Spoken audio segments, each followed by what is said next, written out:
Apollo's gifts are cursed.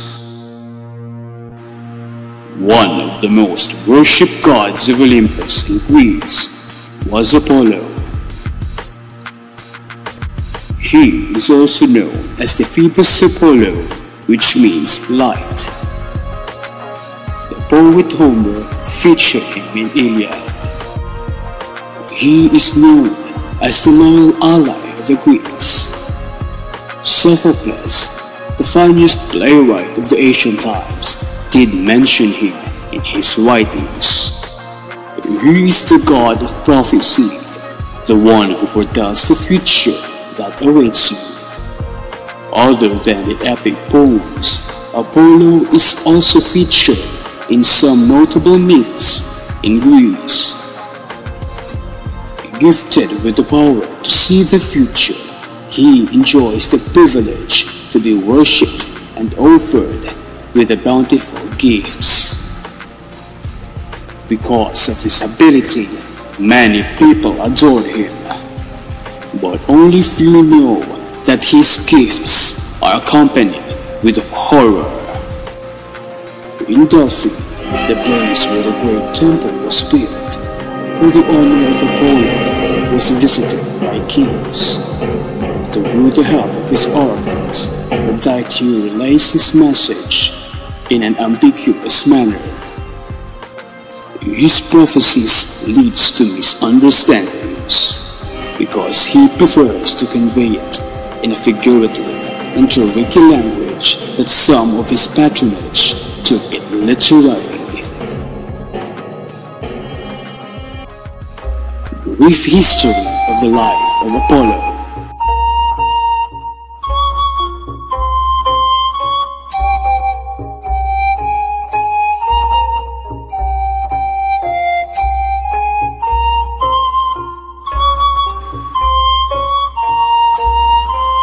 Apollo, son of Zeus and Titan goddess Leto, born in the island of Delos, and the twin brother of the goddess huntsman and forest, Artemis.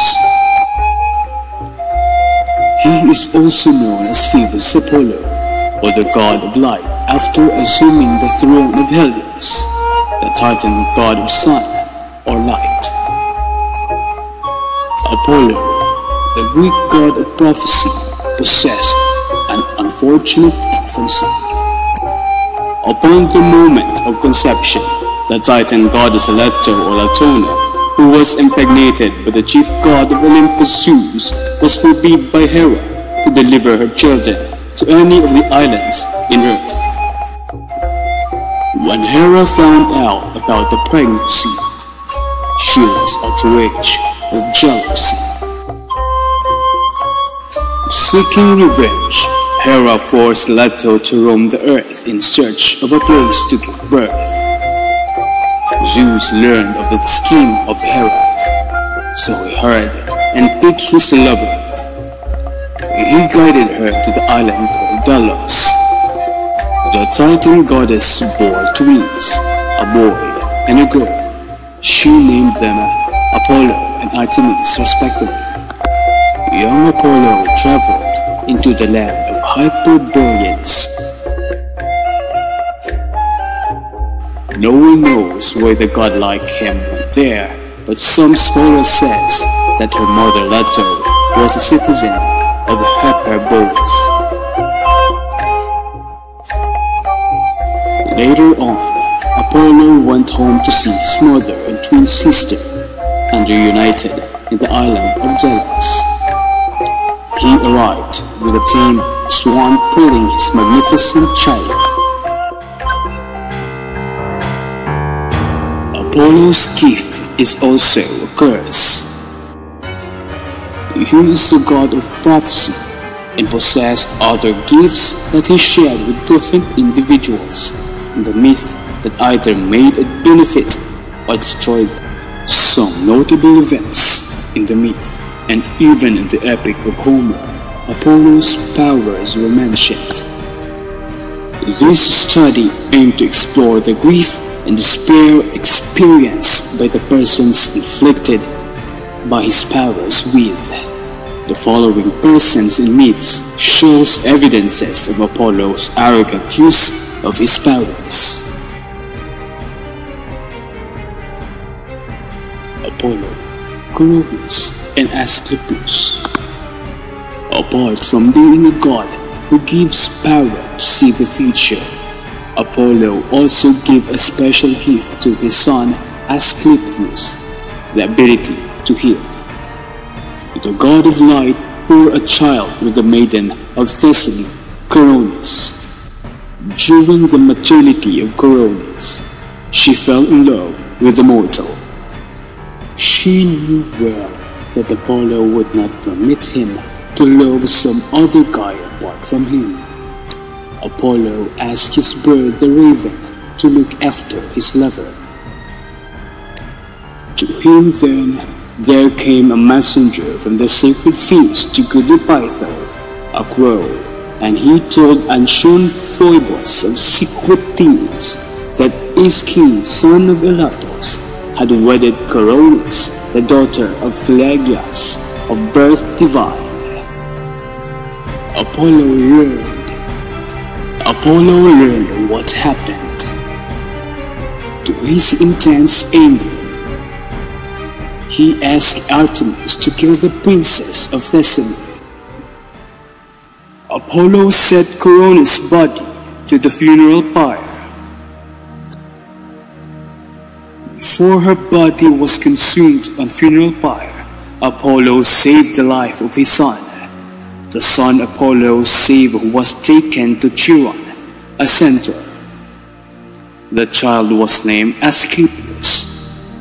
Apollo gave him a gift to heal. Asclepius abused that ability when he revived the son of Theseus, who died unjustly. But the king of all gods was so furious about the act of Asclepius, so he struck him with his lightning bolt, for he don't want someone to have a power over the dead. Instead of using it to heal, Apollo's son overdo it, and that dictated his destiny.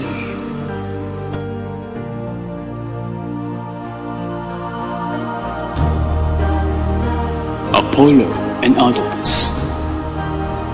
The king of Thebes, Laius, was fond of listening to the oracle of the priestess in Delphi. He learned that his own son will kill him, so he planned to get rid of the poor child. Laius goes to Delphi and intends to ask Apollo's advice. Apollo announces that Laius will have a child who will kill him. The god's oracle becomes a morbid curse to the king in abandoning the child. He thought that his scheme has succeeded and he will continue his sovereignty over the Thebes. Without the knowledge of Laius, the babe was taken to Corinth. Apollo tells Oedipus he is doomed to kill his father and sleep with his mother. Trying to escape the truth, Oedipus traveled to Thebes and never returned to Corinth because of the fear to kill his foster father. The fate of Oedipus was inevitable because the oracle of the god of prophecy had concluded his destiny. Instead of preventing it, the fate of Oedipus has been succeeded. Apollo and Cassandra. In Homer's Iliad, he made mention the name of the cursed prophetess Cassandra. Cassandra is one of the daughters of King Priam and Queen Hecuba of the kingdom of Troy. She is one of the lovely maidens in Troy, admired by the Trojans because of the beauty she possessed. Because of the admiration of Apollo with the fair lady, it begot misfortune. Apollo gave Cassandra a deal. He would give her a very special gift, the gift of prophecy. If she would give him a kiss, Cassandra thought that was a great deal. He gave her the gift instantly, and Cassandra could see the future, and she saw Apollo in the future helping the Greeks destroying the Troy. Because of Cassandra's refusal, he gave the favor back to Apollo. He cursed her that her prophecy will be certain, yet no one will believe to her. Cassandra had been cursed by Apollo to prophesy the truth, but never be believed. Troy was doomed.